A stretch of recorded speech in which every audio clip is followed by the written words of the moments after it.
Bonjour. Aujourd'hui, je vais vous parler de la façon dont l'espace change nos codes, et ce depuis plus de 60 ans. Oui, seulement 60 ans en fait que l'homme va dans l'espace.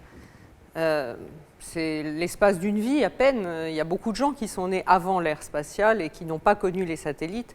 Et pourtant, nous maintenant, nous utilisons des satellites dans notre quotidien sans même nous en rendre compte. Chaque jour, nous utilisons des dizaines de satellites.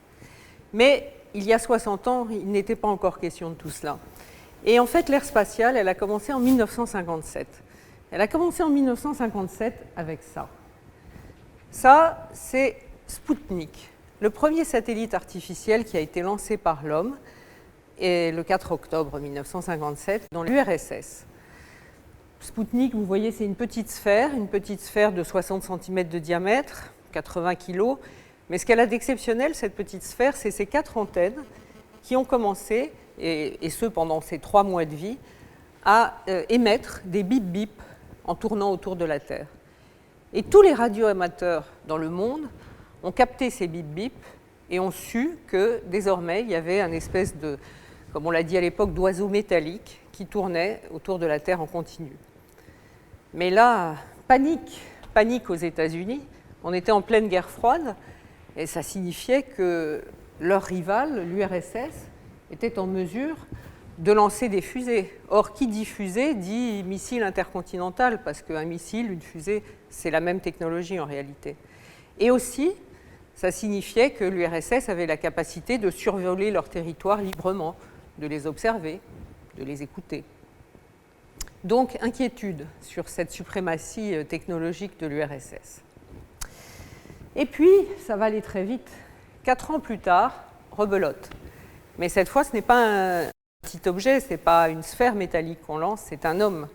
Et c'est le premier homme dans l'espace, c'est Youri Gagarin. Vous voyez, même jusque dans le journal de l'Auvergne, la nouvelle est arrivée. Ça a été l'événement incroyable en 1961, le premier homme dans l'espace. Alors oui, Youri Gagarin, il a dû se faufiler au sommet de la fusée. Il y avait une petite capsule. Il fallait faire moins d'1,70 m pour pouvoir être cosmonaute à l'époque, tellement la capsule était étroite. Et il a été propulsé par cette fusée à plus de 300 km d'altitude pour un vol qui a duré un peu moins de 2 heures. Il a fait une orbite de Terre complète. Et donc, il a été le premier humain à voir de ses yeux la rotondité de la Terre vue de l'espace, mais aussi la nuit en orbite avec la splendeur des étoiles hors de l'atmosphère. Et alors là, vous imaginez les États-Unis, double panique. Parce que là, maintenant, la suprématie, elle est vraiment bien installée. Et il se trouve qu'en avril 61, c'est un hasard de l'histoire, le président Kennedy faisait face à une crise dramatique à Cuba. Et c'était l'épisode qu'on a appelé plus tard l'épisode de la baie des cochons, un fiasco terrible pour les États-Unis. Et au même moment, donc, ce lancement de Gagarine qui vraiment humilie les États-Unis.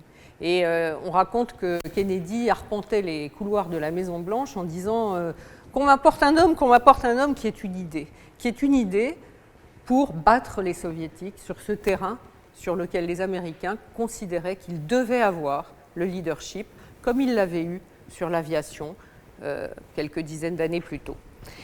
Et donc, effectivement, Kennedy, une semaine après le lancement de Gagarine, envoie un mémo à son vice-président qui était en charge du spatial, et il lui dit « Trouvez-moi une idée pour battre les Soviétiques ». Et il dit « Est-ce qu'on peut envoyer un homme sur la Lune ?» Eh bien, visiblement, la réponse a été oui, puisque le 25 mai 1961, Kennedy fait une conférence de presse et il annonce au monde entier que oui, l'homme va marcher sur la Lune avant la fin de la décennie et que cet homme sera américain.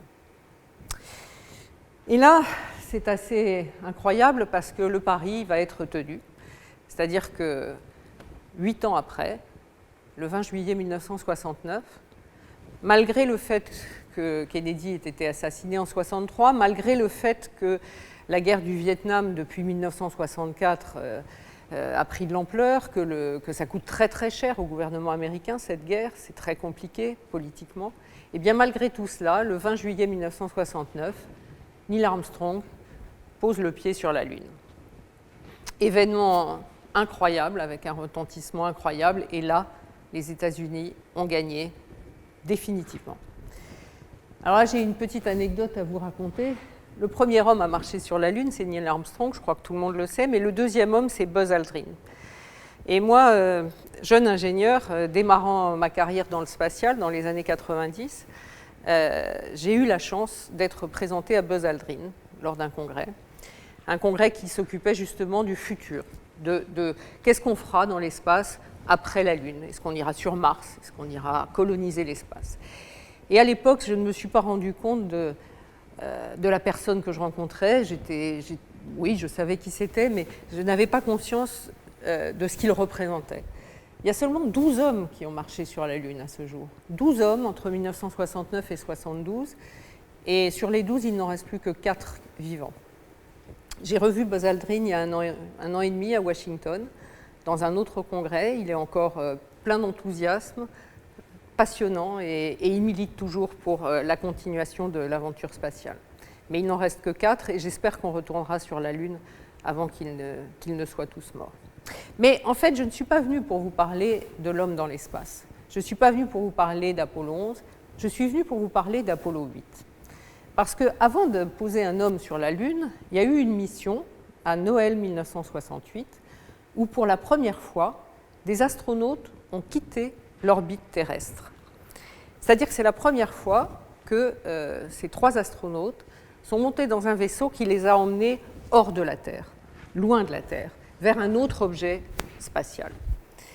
Et là, ça a été vraiment quelque chose d'incroyable parce qu'ils sont partis à 400 000 km de la Terre, ils ont fait plusieurs orbites lunaires, ils ont vu la face cachée de la Lune, qui par définition n'était pas visible depuis la Terre, et surtout, qu'est-ce qu'ils ont vu? Eh bien, ils ont vu ça. Ils ont vu la Terre vue de la Lune. Et la Terre vue de la Lune, c'est quoi? C'est une petite boule bleue dans un espace très sombre, infini, comme une petite balle de golf qui flotte dans cet espace noir.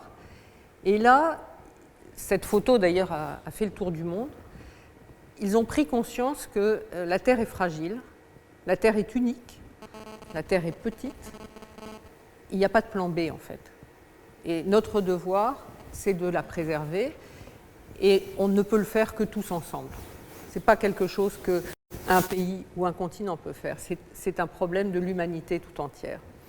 Et de là, on peut dire que l'espace a créé le mouvement écologique, l'espace a créé l'écologie parce qu'il a fait ce choc de compréhension, ce choc de code, ce changement total de perception sur la fragilité et l'unicité de la Terre. Et depuis, bien sûr, nous utilisons le spatial au quotidien parce que non seulement le spatial nous a permis de prendre conscience de cette fragilité, mais en plus il nous permet de la mesurer. C'est-à-dire que pour pouvoir surveiller l'environnement, pour pouvoir mesurer les dégâts qu'éventuellement nous faisons endurer à notre planète, il faut des outils que seul l'espace peut nous fournir, des outils globaux qui nous permettent de faire des mesures régulières, comparables, sur de longues années, sur de longues décennies, des mesures qui permettent de voir la Terre tout entière. Là, vous avez une photo d'un satellite météorologique, c'est 36 000 km d'altitude, mais à environ 800 km, 1000 km de la Terre, vous avez une série de satellites sentinelles qui surveillent au quotidien l'environnement, la déforestation, la pollution atmosphérique. Alors, par exemple, vous avez ce genre de constatation.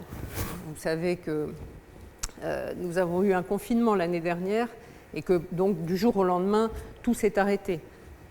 Les déplacements, les avions, les voitures, tout s'est arrêté. Ben là, on peut voir, grâce à un satellite, à quel point ça a réduit la pollution. Ça, c'est la pollution au dioxyde d'azote.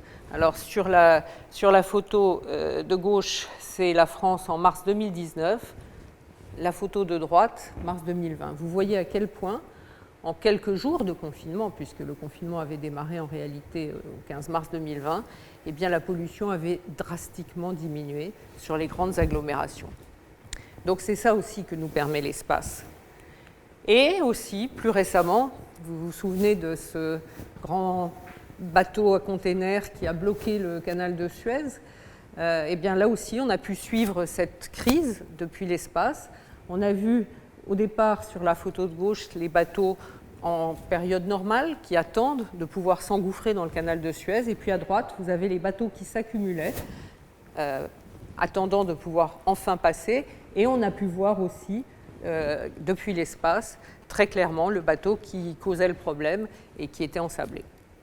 Donc oui, nous utilisons l'espace au quotidien pour mesurer ces effets, pour surveiller, suivre les catastrophes.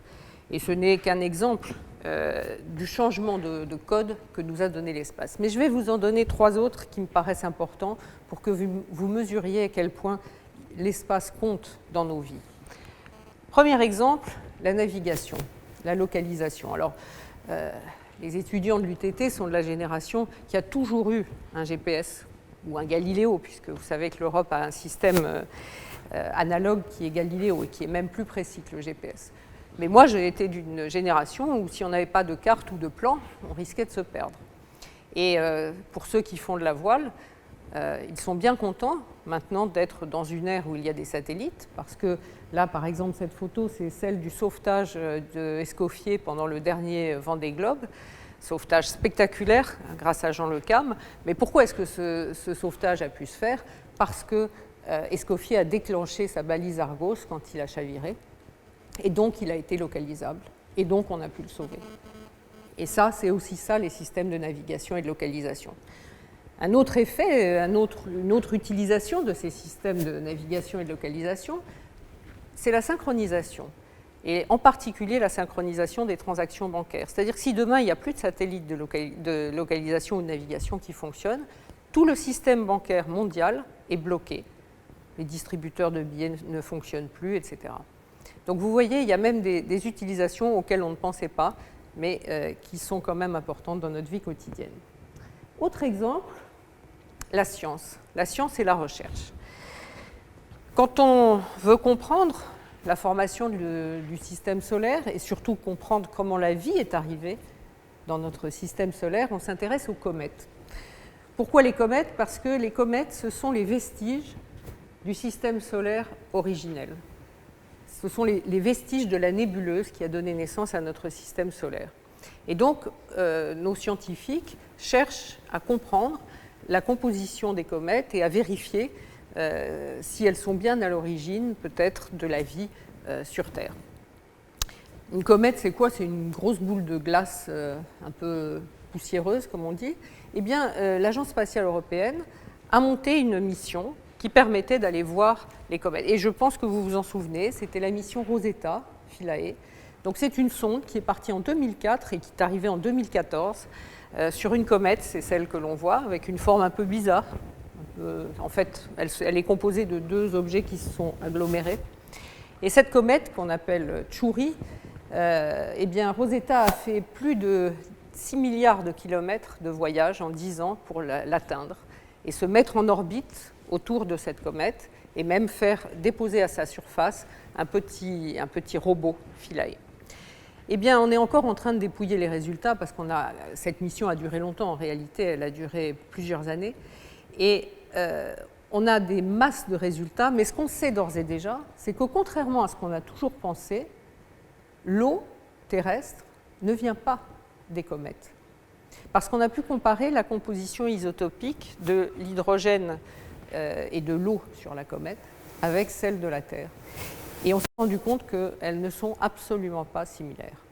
Donc, première surprise, l'eau terrestre ne vient pas du bombardement cométaire que la Terre a subi pendant sa jeunesse. Quand elle était en train de se former, elle était chaude, elle était recouverte d'océans, et il y avait des comètes qui se fracassaient sur la Terre en permanence. Eh bien non, l'eau ne venait pas de ces comètes. Et vraisemblablement, l'eau venait des astéroïdes. En revanche, et ça c'est bien, il y a bien sur les comètes des acides aminés, du phosphore, qui expliquent, et vous savez, les acides aminés, le phosphore sont des composants importants de l'ADN, donc il est vraisemblable que oui, la vie sur Terre vient en tout cas en partie des comètes. Autre leçon scientifique, alors là c'est un selfie de la fameuse Rosetta avec la comète derrière. Autre selfie, autre leçon scientifique, c'est Mars, Persévérance et Ingenuity, que vous avez vu. Et la question là, c'est où est passée l'eau martienne? Où est-elle passée cette eau? Parce qu'enfin, Mars a été recouvert d'eau liquide, avec des océans, des rivières qui ont creusé des canyons. Où est passée cette eau? Est-ce que la Terre risque de connaître ce sort? On ne sait pas. Mais ce qu'on sait, c'est qu'il faut aller sur Mars pour comprendre et avoir la réponse à cette question. Pourquoi est-ce qu'il y a 3 milliards d'années, Mars est devenu une planète aride? Et pourquoi, peut-être, la vie qui existait avant a disparu? C'est des questions qui nous interpellent aussi si on veut s'inquiéter de l'avenir de notre planète. Et enfin, un dernier point, c'est que l'espace, c'est la coopération.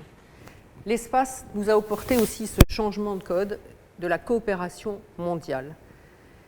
L'espace est né de la guerre froide et de la rivalité entre États-Unis et URSS. Mais dès la chute du communisme, États-Unis et Russie ont regroupé leurs infrastructures pour faire une station, la Station spatiale internationale, qui est d'ailleurs le premier projet sur lequel j'ai travaillé dans le spatial.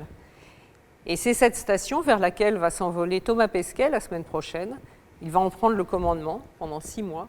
Cette station qui abrite 6 astronautes en permanence au-dessus de nos têtes, à 400 km d'altitude, et ce depuis 2000.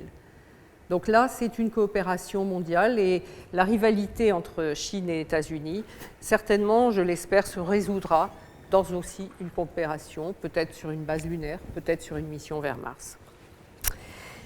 Et oui, Thomas Pesquet va partir, mais l'espace change les codes de l'espace changent aussi, parce que Thomas Pesquet va partir avec SpaceX. Et le mouvement New Space nous interpelle. Il nous oblige à changer la façon dont nous faisons du spatial. Il nous oblige à penser en termes de baisse de coûts d'accès à l'espace, de lancements très fréquents, de constellations de satellites pour donner de l'Internet à tous, à haut débit, partout dans le monde. Et ça, c'est bien parce que ça nous oblige à réviser nos modes de travail. Et je pense que c'est une chance que nous avons. Et je suis convaincue qu'avec ce mouvement New Space et avec l'évolution qu'il nous impose, eh bien, l'espace continuera à changer nos codes, continuera à changer nos perceptions. Et je pense d'ailleurs qu'un jour viendra où le problème des ressources terrestres, qui sont en quantité limitée, sera résolu grâce au spatial. Alors, moi, je pense qu'il y a plein de choses à faire dans l'espace. On peut être astronaute, on peut être ingénieur. Si vous voulez être astronaute, l'Agence spatiale européenne recrute. Vous avez jusqu'au 28 mai pour candidater. Mais quoi qu'il en soit, et ça j'en suis convaincue et j'espère vous en avoir convaincu, les clés du futur de la Terre se trouvent dans l'espace. Merci.